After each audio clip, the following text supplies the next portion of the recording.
when Rakesh Sharma went to space, the Prime Minister at the time, Indira Gandhi, asked him, so what does India look like from space? And he said, Sare jahan se acha. Beautiful answer, no doubt. This book is about what India looks like from the ground. And that's why I wrote it.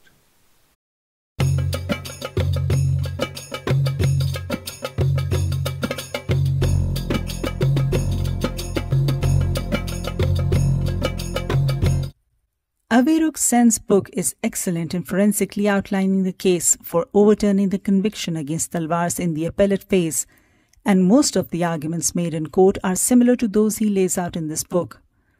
Talwars may not be innocent, but police, CBI and forensics department most certainly are guilty. He is scathing in his criticism of the myopic mindset, mediocre qualifications and training and inept actions of the Noida police of the Uttar Pradesh state, who were not only the first responders to the crime but responsible for the collection, preservation and analysis of all evidence in the case, as well as for cordoning off the crime scene and for conducting the interviews with all the key suspects and relatives, acquaintances and servants to verify alibis and motives.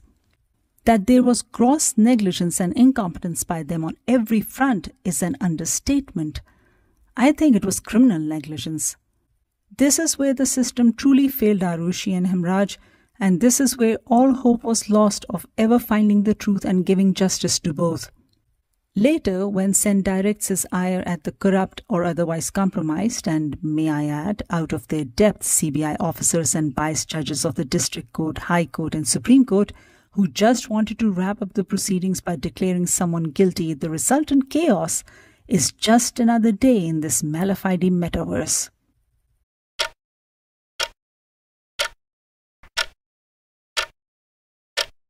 Sen is definitely on the side of the main accused in the case, Mr. and Mrs. Talwar, Aarushi's parents, who are projected as the educated, refined, well-connected and middle-class moneyed people from the right side of the tracks, Mr. Talwar being the son of a reputed doctor and Mrs. Talwar being the daughter of an Air Force veteran.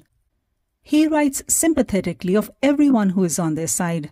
It also seems like he looks down upon the poverty-stricken, simple-minded people who form the coterie of servants, law enforcement agencies and judiciary involved in the case, most of whom were children of blue-collar workers, the little people, who try to break the invisible class ceiling. But what to do when servants don't help, investigators don't investigate, and judges don't adjudicate?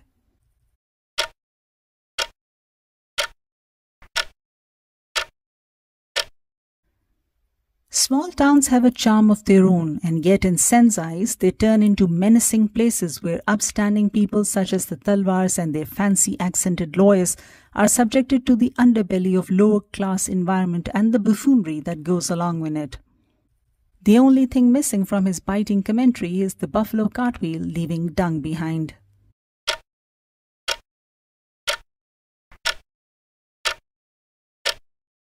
He never critically questions the Talwars, nor their previous cook and other staff.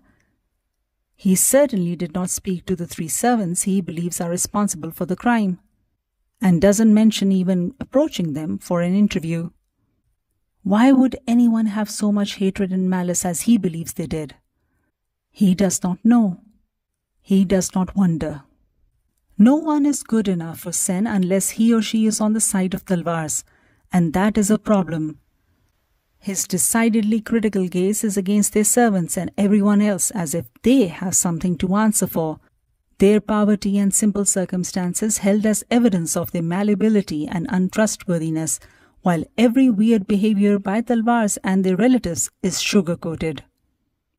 You will agree with R.K. Saini, the CBI prosecutor in the trial court, when he remarks that Sen is not a journalist. He is no less than a counsel for the accused.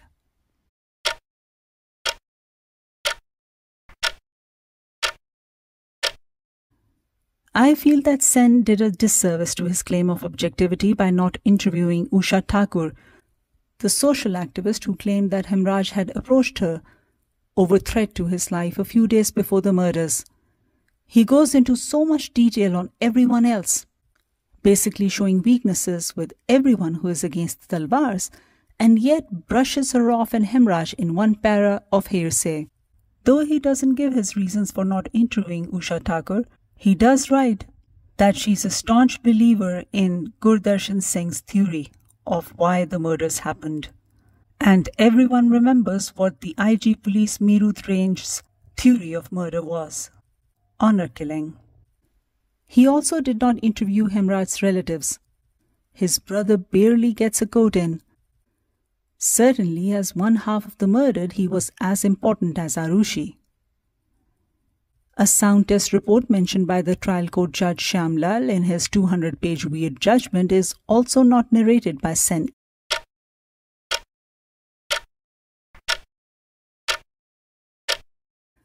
Sen successfully lampoons the structural corruption and inefficiency of the investigative and judicial arms, and yet gives time to the unscientific methods employed by the Talwar lawyers. For example, the demo done by one of Talwar lawyers, Satyaketu Singh, in court, of how Aarushi's 14 by 10 room was too small to successfully swing a golf club was as ridiculous, if not more, than the crime scene reconstruction done by CFSL's Dr. Daya using Shalimar red paint as blood. I mean, come on, be fair. Also off-putting is Sen's emphasis on hocus-pocus, unscientific and unverifiable measures such as the narco test and brain mapping test done on servants to conjure up alternate coterie of suspects. It is biased tunnel vision in the extreme, just as Calls was directed against the Talwars. Talwars also underwent the same nonsensical tests, and he doesn't transcribe their answers at the end of the book or what they were asked and what they were not, but he does provide transcript of the people he blames for the murders. He consistently and stubbornly ignores the manipulation, the manufactured conditions and drugging mechanism that was used in these tests to elicit vague and contradictory statements on everything from who did what, where, how, when, and frankly, why. The inconsistent statements come right after highly suggestible and leading questions by the so-called behavioral scientist, who sounded more like a sham soothsayer, a peer, psychic, fortune teller, palm reader, and moon watcher, anything but a scientist. This was one of the most ridiculous things done as part of a murder investigation that I've ever read, ever. Sen shows his tunnel vision to grasp at straws at any cost in quoting a suspicious test to exonerate Talwars. Sen also takes morbid glee in talking about a bloody pillow cover which the police at first labelled as having been recovered from Krishna, the spots of blood having Hemraj's DNA, and later the police misidentified it as having been recovered from Aarushi's room to fit the CBI's honor-killing theory. After all, if a pillow cover containing Hemraj's DNA is recovered from Aarushi's room, it leads credence to their theory that there was an honor killing. Sen points to that bloody pillow cover as proof of Krishna and company's guilt in commission of the crime. In his mind, the pillow cover directly links at least Krishna to the crime. In a uniquely murky set of circumstances, further doubt was created by shoddy police work, who collected insufficient and contaminated evidence. And evidence cannot be cherry-picked in this case. Evidence cannot be cherry-picked in this case when Sen himself goes painstakingly into detail of how incompetent the UP Noida police, CBI, CFSL and CDFD were in this case.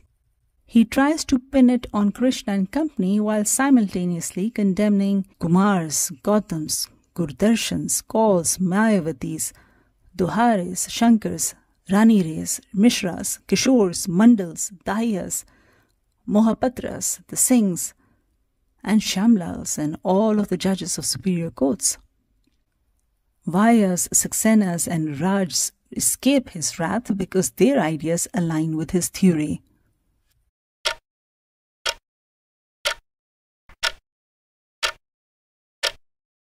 Sen also does not elaborate the incomprehensible meat cleaver attack on Mr. Talwar in January 2011 by a random stranger as he entered the court premises in full glare of the police and media. Crazy stuff. Who was this person? Why did he do it? Why weren't the police vigilant in stopping the attack before it happened? Even crazier, the lengths to which CBI went to frame and cook up charges and conviction against Talwars. Irrespective of the guilt or innocence of the Talwars or of anyone else, and it's a real shame that no one can authoritatively say what happened and why and by whom, this book is memorable for showing the gross misconduct of law enforcement and investigative agencies and the incompetent ecosystem in which these agencies and their officers exist, a system that allows them to function with impunity without fear of repercussions. Those officers and agencies and that system dropped the ball spectacularly against the voiceless victims Aarushi and Hemraj. Apart from the real murderers, they are the ones with blood on their hands.